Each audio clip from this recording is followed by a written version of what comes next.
Cette émission est conçue et réalisée par des membres de la communauté avec l'aide de Cogeco TV.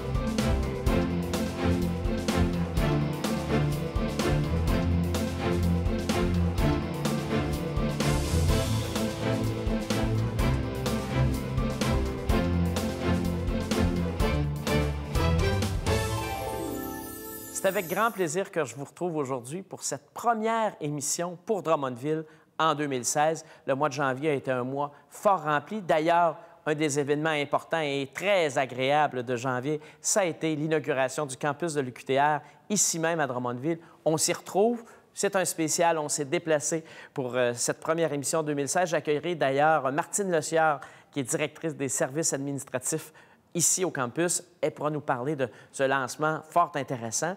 Il y a également eu plein de projets qui ont été mis en route dans les réunions du Conseil. Je pense entre autres à l'élargissement, au doublement des voies du boulevard de l'Université ou, si vous préférez, de la route 122. Alors, vous voyez même une image un peu de à quoi ça va ressembler, ce magnifique boulevard urbain qui sera fait au cours de l'été 2016. Donc, cette année, ça va sûrement améliorer les conditions de circulation pour les gens qui entrent en ville chaque matin.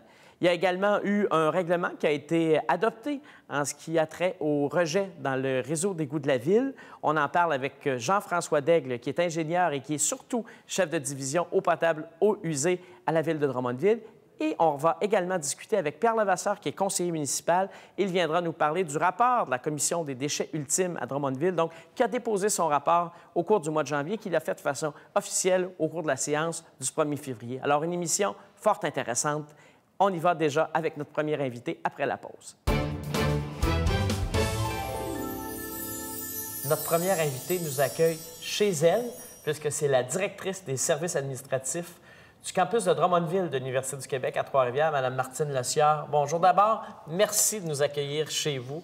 C'est magnifique. Je pense que vous devez être heureuse d'être enfin installée dans votre campus parce que vous y avez travaillé plusieurs années.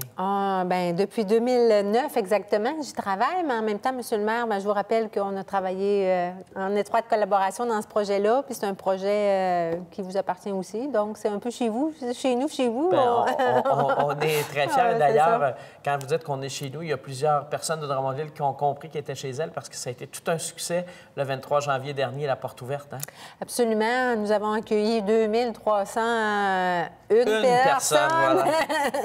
Et les gens qui sont venus visiter ont vraiment été éblouis par la beauté du pavillon, il faut le dire. Qu'est-ce qui, quand on fait la visite, là, les gens l'ont vu, certains ne l'ont pas vu. Qu'est-ce qu'on retient? Qu'est-ce qu'on remarque? Là? Quelle image on a en tête quand on quitte le campus? En fait, c'est un pavillon sobre, mais dans la modernité. La bibliothèque était un élément phare qu'on voulait le cœur du pavillon, donc une bibliothèque qui est faite pour longtemps, mais à la fine pointe de la technologie, avec des salles collaboratives, un système de prêt électronique. On n'a même pas ça à Trois-Rivières. Et là, la bibliothèque, c'est ici, là, pour ceux qui se questionnent, on est dedans. Et on est dedans. Il y a des vitres à laver ici, hein? Ah oui, on est dedans, mais on est aussi en même temps dehors. Hein? Vous comprenez un peu l'espace, le volume, là, ici, de l'espace prend beaucoup de place, puis c'était ça qui était requis. Après ça, bien, on a les services qui sont aux étudiants, les classes. C'est un pavillon, hein, qui est le premier élément d'un grand campus, on l'espère, qui est en pleine forêt, si on veut. Tout à fait. Je retiens l'une des phrases d'un de vos collaborateurs à la Ville. L'idée était de blottir un pavillon universitaire à l'intérieur de la forêt, puis honnêtement, je pense que c'est un petit peu ça qu'on a tous réussi ensemble parce que c'est tellement beau, le campus. Et là, c'est le temps de s'inscrire pour les gens qui... Il y a déjà beaucoup d'étudiants. Là, on est au-delà des objectifs prévus pour la première rentrée, qui en fait n'en est pas une parce qu'on est en janvier. La vraie première rentrée, ça se passe à l'automne. Et là, ça marche comment si on veut s'inscrire? Parce qu'il y a des dates limites, il y a des programmes contingentés. Expliquez à nos gens qu'est-ce qu'ils doivent faire. Absolument. Alors, les programmes contingents contingenté. Donc, les programmes là, pour lesquels il y a une limite, dans le nombre d'inscriptions. Compte tenu de la formule pédagogique, 1er mars 2016, donc c'est quand même dans presque un mois. Mais tous les autres programmes, je pense au programme au MBA exécutif, en administration, en sciences comptables, on laisse courir les inscriptions jusqu'en septembre 2016. Et donc, les gens peuvent continuer. Est-ce qu'il y a une entreprise, là, je suis un chef d'entreprise, j'aurais le goût que mes gens chez nous viennent chercher une formation à l'UQTR ici à Drummondville. Est-ce que vous pouvez même développer des formations, des cours avec... On va dans telle entreprise, on organise une formation spécifique pour ces gens-là. C'est possible, ça? Vous avez raison, M. le maire. On a aussi ce service-là, le service de la formation continue. Donc, nous pouvons nous déplacer à l'intérieur de l'entreprise selon un besoin bien précis ou l'inverse.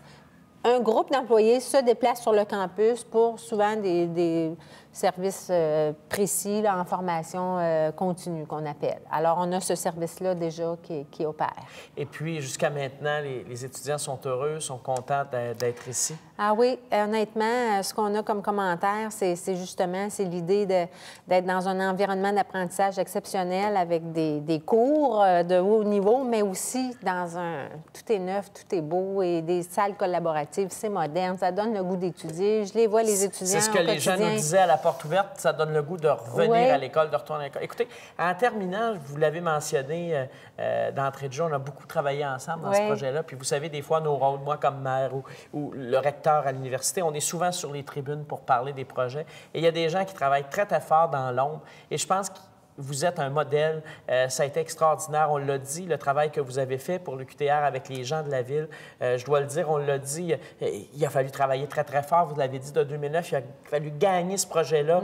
Une première fois, ma prédécesseur avait travaillé très fort, gagné le projet. On est revenu, le gouvernement a reposé des questions. Il a fallu ensemble regagner ce projet-là. Vous avez été là du début à la fin. Et je vous l'ai dit, mais je ne suis pas gêné de le répéter devant la caméra, à quel point, sans votre présence, ce projet-là, il ne serait jamais arrivé. Et vous avez été fidèle du début à la fin. On tient à vous en remercier. Et Drummondville n'oubliera jamais ce que vous avez fait pour ce campus-là, Mme Leciard. Merci beaucoup. Je sais que vous avez fait... Et vous faites une longue carrière à l'université. Les gens ne croiraient pas que ça fait 36 ans que vous êtes là. Ils croiraient que vous avez 36 ans. Mais on espère que vous serez là longtemps. On apprécie énormément ce que vous avez fait pour notre campus. Merci beaucoup, mais je vais juste terminer en disant que chez nous aussi, on était une grosse équipe, puis j'ai pas fait ça tout seul. Alors, je vous remercie. Mais ça prend des gens qui y croient en avant, puis vous avez été. Tout le monde. Merci beaucoup. Merci infiniment. Êtes-vous capable de me nommer 2 conseillers municipaux de la ville de Drummondville? Non, je ne connais aucun. On ne demeure pas ici, nous. Ah, non. L'éveillé. L'éveillé. C'est bon, et le prénom, le savez-vous? Roberto. Roberto. Alexandre Cusson. Je ne suis pas de Drummondville. Le maire Cusson. Je connais le maire Alexandre. Il y a celui de Saint-Charles, là, comment il s'appelle? Levasseur. Levasseur. Oui, Alexandre Cusson. Je peux même pas vous les nommer parce que je demeure en dehors de Drummondville. Pierre Levasseur.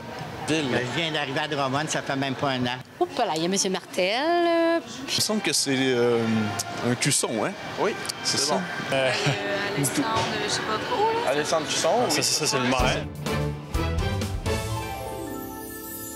Nous rencontrerons maintenant M. Pierre Levasseur, qui est conseiller municipal. M. Levasseur, bonjour. Bonjour. On va parler ensemble de la commission consultative sur l'élimination des déchets ultimes que vous avez présidée au cours des 24 derniers mois, qui a déposé récemment son rapport. D'ailleurs, si vous le permettez, on va d'abord regarder un reportage qui a été fait au moment de la conférence de presse quand vous nous avez présenté les conclusions du rapport. Parfait.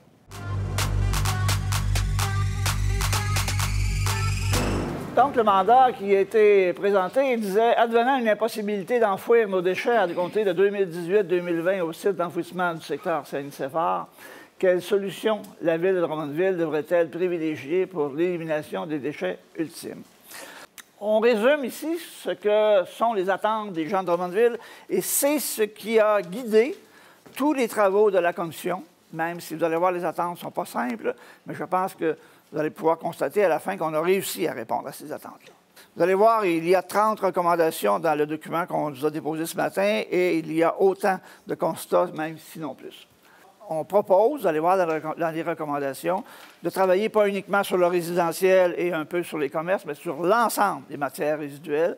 Pas travailler uniquement pour la Ville de Drummondville, mais sur la base de la MRC et même de la région centre du Québec et même de devenir une région expérimentale pour permettre aux autres régions, éventuellement, peut-être, de voir un peu plus l'orientation qu'elles-mêmes pourraient prendre. Donc, M. le maire, ça me fait plaisir de vous remettre ce rapport qui, je suis certain, n'ira pas sur la tablette, mais va permettre d'aller encore plus loin. Merci beaucoup. Voilà. Il y a des gens qui pensent que demain matin, la ville de Drummondville peut dire ça va se passer comme ça, comme ça, comme ça, puis on va fermer le site d'enfouissement, puis on va faire ça. C'est pas comme ça que ça se passe. Alors, il faut travailler avec nos partenaires. C'est aussi clair que demain matin, la ville, la MRC, décide d'une nouvelle façon de procéder. Bien, ça veut dire que le site d'enfouissement pourrait continuer d'exister si le gouvernement du Québec dit qu'il continue d'exister avec les déchets d'ailleurs, tout simplement. On n'est pas obligé de faire affaire avec notre site, mais on ne dit pas nous qu'allons décider ultimement s'il est ouvert ou fermé.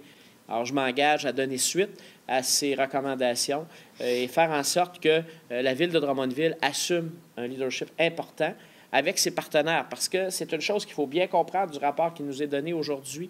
Je pense qu'il y a de la pédagogie à faire là-dedans, puis je me débrouille dans ce domaine-là aussi. Je pense qu'il y a de la pédagogie à faire à ce niveau-là. J'entends solliciter une rencontre avec le gouvernement du Québec afin qu'on dépose nos recommandations, nos conclusions et qu'on leur fasse part des constats que la Commission a fait et des recommandations qui concernent le gouvernement du Québec. Évidemment, je veux vous annoncer qu'il y a un comité de suivi qui va être nommé rapidement afin d'assurer la mise en œuvre de ce rapport et de dresser un plan d'action rigoureux avec des échéanciers clairs. Je compte également prendre du temps avec mon collègue, le préfet de la MRC Drummond, M. Jean-Pierre Vallée, maire de la municipalité de Saint-Guillaume, pour voir comment la MRC souhaite collaborer, être impliquée dans le suivi.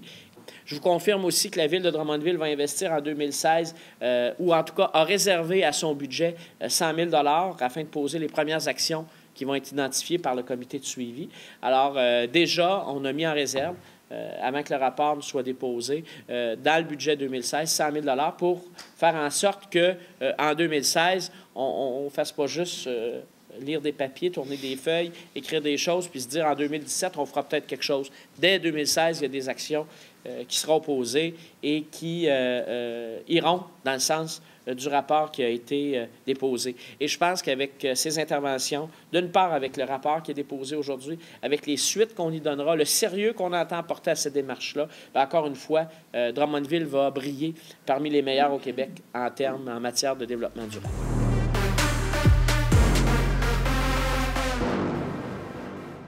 Intéressant reportage. Je pense que ça nous donne une idée générale. Vous avez travaillé très fort avec votre équipe pour nous produire un rapport de grande qualité. D'ailleurs, je vous en félicite d'entrée de jeu. Si j'avais 2-3 idées principales à retenir comme citoyen là, par rapport aux conclusions auxquelles vous arrivez, dans un premier temps, on pourra parler des recommandations par la suite, là, mais au niveau des constats, qu'est-ce que vous jugez être essentiel là, qu'on retienne et qu'on n'oublie pas à la lecture du rapport, d'ailleurs que les gens peuvent consulter sur le site Internet de la Ville, entre autres? Oui, tout à fait. Bien, écoutez, la question touchait principalement ce qu'on appelle les déchets ultimes. Les déchets ultimes, pour restituer les gens, c'est ce que les gens mettent dans le bac gris ou le bac noir. Okay? Et nous, quand on a commencé à travailler, on s'est aperçu qu'il fallait absolument le faire de façon plus large, c'est-à-dire qu'on ne peut pas travailler seulement sur les déchets ultimes, il fallait travailler aussi sur les déchets recyclables et également sur les matières organiques. Donc, dans ce cadre-là, on est arrivé avec une orientation, si vous voulez, un peu plus de gestion intégrée, c'est-à-dire regarder l'ensemble des déchets.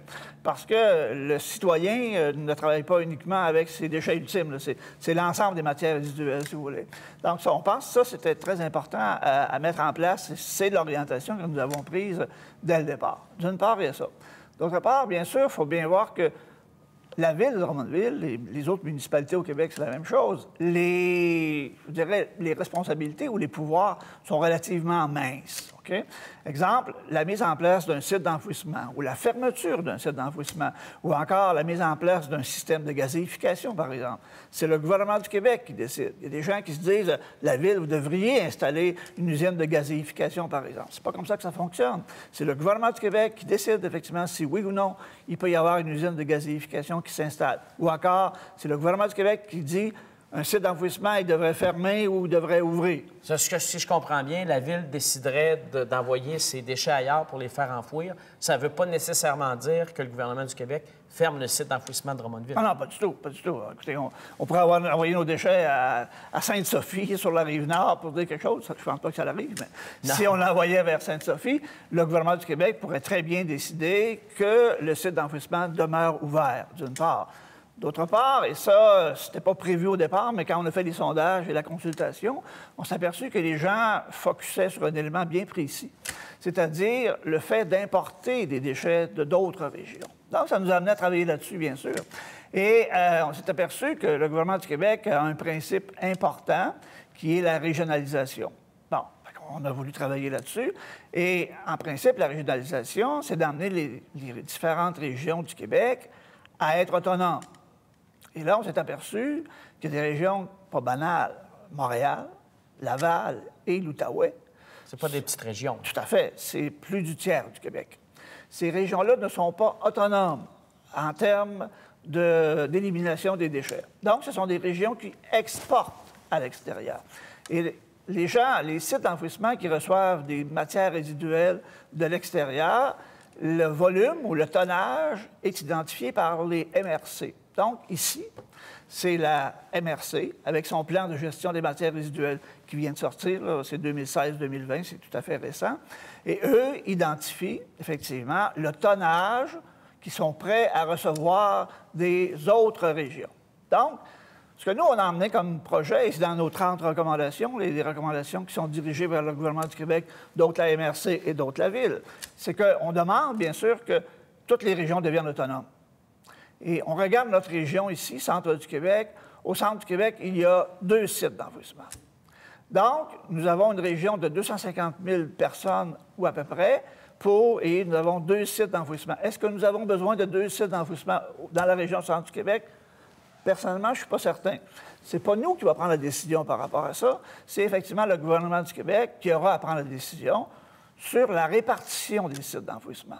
Et quand on voit les 3 régions que vous mentionnez tantôt, ne pas avoir de site d'enfouissement ou ne pas avoir encore de système qui permet l'élimination des déchets ultimes, il y a comme un problème. Parce que je vous dirais qu'à court et moyen terme, la solution magique, là, elle n'existe pas. C'est encore l'enfouissement qui peut être utilisé. C'est d'ailleurs une de nos recommandations, c'est-à-dire, on dit à la Ville de Drummondville et à la MRC de Drummond, dirigez-vous vers encore de l'enfouissement pour les 10 prochaines années, mais commencez immédiatement à réfléchir sur la mise en place d'une usine de gazéification. Est-ce que ça sera à Drummondville? Est-ce que ça sera ailleurs dans la région? Je ne saurais vous dire. Je pense qu'il y a une concertation régionale qui doit se faire.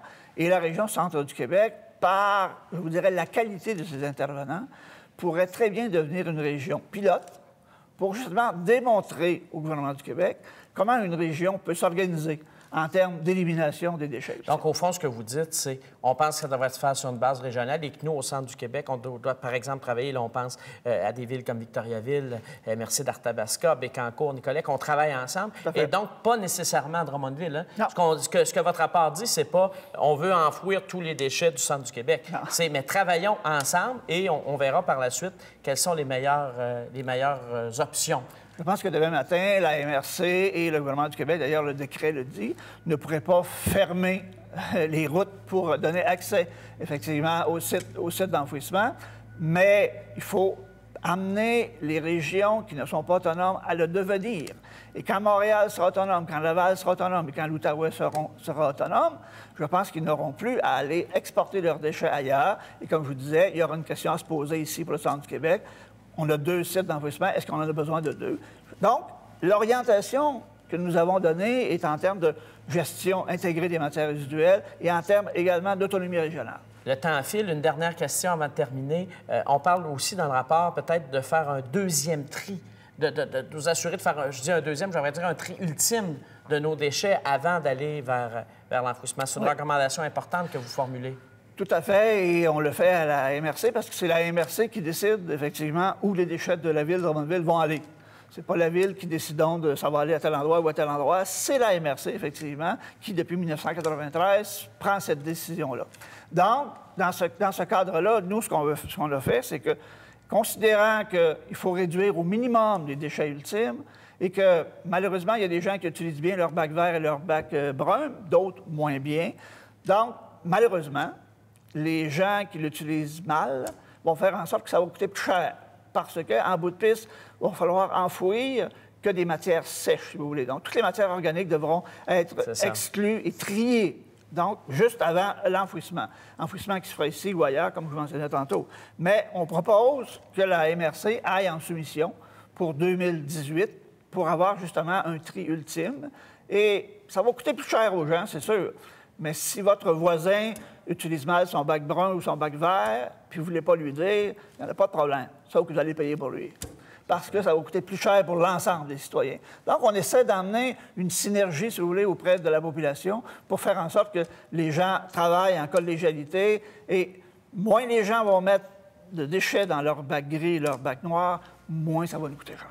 Écoutez, fort intéressant. Je suis certain qu'on aura l'occasion d'en reparler parce qu'il y a des recommandations qui touchent la Ville, entre autres, sur la collecte des ordures. Tout ça, on en reparlera parce qu'il y aura des décisions qui seront prises au cours des prochains mois. En terminant, je voudrais vous remercier. Je l'ai fait tout à l'heure, je vous ai félicité. Vous avez eu une équipe extraordinaire qui a travaillé avec vous, mais ils ont pu compter sur un capitaine d'exception. Je vous remercie beaucoup pour le travail que vous avez fait, ce mandat que vous avez relevé haut la main avec votre équipe. Merci beaucoup de l'avoir fait pour l'avenir de Drummondville. Bien, merci. C'était une question difficile, mais je pense qu'avec l'équipe, on a réussi à trouver une réponse.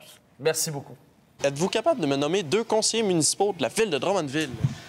Vous avez M. Roberto Léveillé, et M. le maire, Alexandre Cousin. Oui. Il y avait M. Levasseur. Oui, c'est bon. M. Léveillé. Oui. Pas du tout, je viens d'arriver à Drummondville, de moi, ça fait pas longtemps. Mais je connais le maire Alexandre Cousin. Oui, il est sur le conseil. Oui, puis Roberto Léveillé. M. Cuchon, maire. Annick Bellavance. Et voilà. Il y a Roberto. Oui, ça c'est bon. Il y a Lacoste, Morales, Osc, Marquis,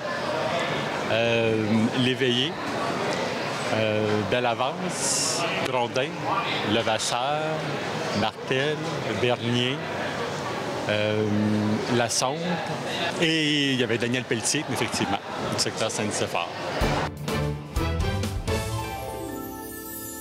Maintenant, on va rencontrer Jean-François Daigle, qui est chef de division eau potable, eau usée à la Ville. C'est un ingénieur. On va parler de choses sérieuses, j'en doute pas. On va parler ensemble du règlement sur le rejet dans les réseaux d'égouts de la Ville. C'est quelque chose d'important. D'ailleurs, je ne me gêne pas pour dire que je pense qu'on avait un retard à combler là-dessus à la Ville. Il y a plusieurs villes qui ont pris des initiatives au cours des dernières années. Et là, nous, on rattrape le temps perdu, si on veut. Pourquoi on est rendu à devoir adopter un tel règlement? Bien, premièrement, l'ancien règlement date déjà de 1987, donc environ 30 ans. Puis, en fait, depuis un certain nombre d'années, il y a une meilleure préoccupation de protéger les infrastructures, protéger l'environnement, puis avoir une meilleure efficacité du réseau d'égouts. Donc, c'est pour ça qu'on est rendu... Donc, il y a des mesures environnementales, mais quand on protège nos infrastructures, j'imagine qu'on prolonge leur durée de vie. Donc, pour le contribuable, ça veut dire... ça va prendre plus de temps avant qu'ils repayent pour une infrastructure neuve. Effectivement. En protégeant le réseau d'égouts, les postes de pompage et l'usine d'épuration, bien, ça fait en sorte que la durée de vie, qui était d'un certain temps, bien, on la prolonge d'une certaine manière. Est-ce qu'il y a des facteurs qui nous ont amenés là? Est-ce que, par exemple, les changements climatiques, ça peut avoir une influence là-dedans? Il y a des éléments qui viennent de ce qu'on vit comme société maintenant? Bien oui, tout à fait. Un réseau d'égouts, ça a une certaine capacité. Puis les changements climatiques, avec les pluies plus importantes qu'il y a récemment, bien, ça nous force à trouver des manières d'être en mesure d'avoir une meilleure capacité du réseau d'égouts. Quand on parle là, de pluie, c'est pas nécessairement les quantités, mais c'est le fait, par exemple, qu'il y a des pluies.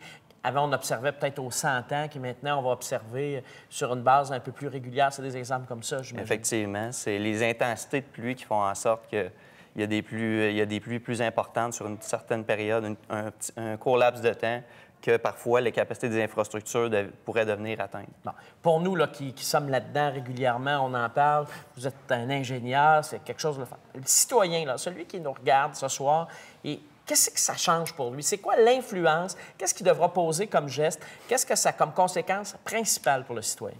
Pour le citoyen résidentiel, là, il y a une application dans le règlement, c'est le débranchement des gouttières la plupart des résidences sont déjà conformes, mais ça s'applique surtout, bien, ça s'applique explicitement aux résidences non conformes, dont les gouttières se rejettent directement ou indirectement sur une surface imperméable. Donc, ça met de la pression là, sur la capacité des réseaux d'égouts. Donc, le citoyen, ce qu'il a à faire, c'est de débrancher ses gouttières puis envoyer ça dans un milieu perméable, donc sur la pelouse ou directement sur son terrain là, pour retenir l'eau. Parce qu'au fond, là, ceux dont l'eau qui passe dans la gouttière, ça en va directement dans le réseau de la ville, là. Tout à fait. Ça, c'est ce qu'il faut modifier. C'est ce qu'il faut modifier parce que les réseaux d'égouts ne sont pas conçus pour ça. Puis c'est une pratique qui était quand même courante. Et dans cette optique-là, la Ville a prévu accompagner les gens. Ce n'est pas du jour au lendemain que vous faites ça, puis si vous ne le faites pas, on va vous donner des amendes, puis on va vous accuser de toutes sortes de choses. Là, il y a un travail d'accompagnement qui va être fait. On travaille avec les gens là-dedans. Effectivement. Dès cet été, puis sur une certaine période d'année, il y a une équipe de débranchement de gouttières, une équipe de gens qui va venir accompagner les gens, qui va aller visiter les gens, qui vont aller les inspecter, qui vont accompagner les gens pour se rendre conformes d'une manière accompagnatrice. C'est ça. Donc, des fois, le mot « inspecter », ça fait peur. Ça nous fait penser à l'inspecteur qui vient nous voir. C'est vraiment dans une démarche d'accompagnement. Et on va dire aux gens, j'imagine, quels sont les branchements qui sont prohibés, qu'il ne faut pas utiliser, qu'est-ce qu'on peut faire. On va donner des exemples aux gens illustrés. On va vraiment venir les soutenir. Tout à fait. Les gens vont être formés pour ça. Ils vont avoir du support visuel, puis ils vont pouvoir donner des trucs optimaux aux gens pour être en mesure de faire ça à moindre coût. Puis, pour la plupart, là, ça va être très mineur. Là, Ça peut ressembler à quoi en termes de coût, là, quand vous dites mineur? C'est pas des centaines de dollars. Là. Non. C'est, par exemple, s'il y a une gouttière qui s'en va directement au drain de fondation, bien, c'est très simple. C'est de scier le tuyau qui s'en va dans le drain de fondation, puis le diriger vers le gazon. Donc, c'est de quoi de très simple. Peut-être en terminant, on a beaucoup parlé de l'impact sur le résidentiel. Il y a des impacts aussi dans ce nouveau règlement-là qui touchent les entreprises. Oui, tout à fait. On précise plusieurs éléments, dont certains contaminants qu'en 1987, on parlait un peu moins ou pas du tout, qui sont soit un peu plus sévères ou nouvellement arrivés. Il y a certaines obligations de pré-traitement pour certains commerces et industries. On parle des restaurants pour les trappes à graisse. Il y a beaucoup d'éléments, effectivement, qui viennent toucher ces gens-là. Peut-être plus même que la résidence, où c'est principalement la gouttière. Oui, c'est ça. En fait, le règlement, il y a 95 du règlement qui touche les commerces et industries. Excellent. Écoutez, je vous remercie beaucoup. Je pense que réviser un règlement aux 30 ans, il n'y a pas d'exagération. Je ne sais même pas si vous étiez né quand on a adopté le dernier règlement. Donc, ça veut dire qu'il est temps de le revoir. Bien, merci beaucoup. Merci beaucoup. Et merci surtout, avec toute votre équipe, au cours des prochains mois, des prochaines années, d'être là pour accompagner nos citoyens, pour les aider. Parce qu'au fond, on le fait d'abord et avant tout pour le contribuable. On le fait pour cette ville qu'on lègue aux générations futures en termes de qualité environnementale et de qualité de vie en général. Merci beaucoup. Merci.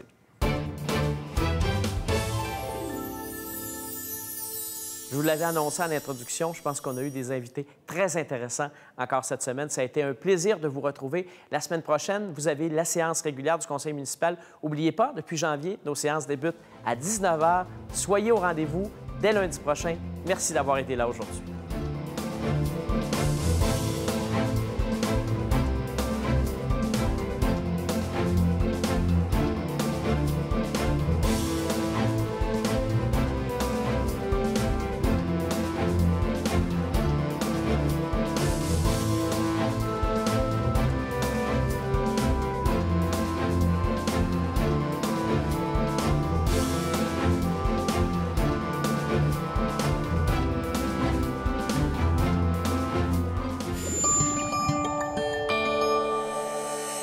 Cogeco TV, un service exclusif aux clients de Cogeco.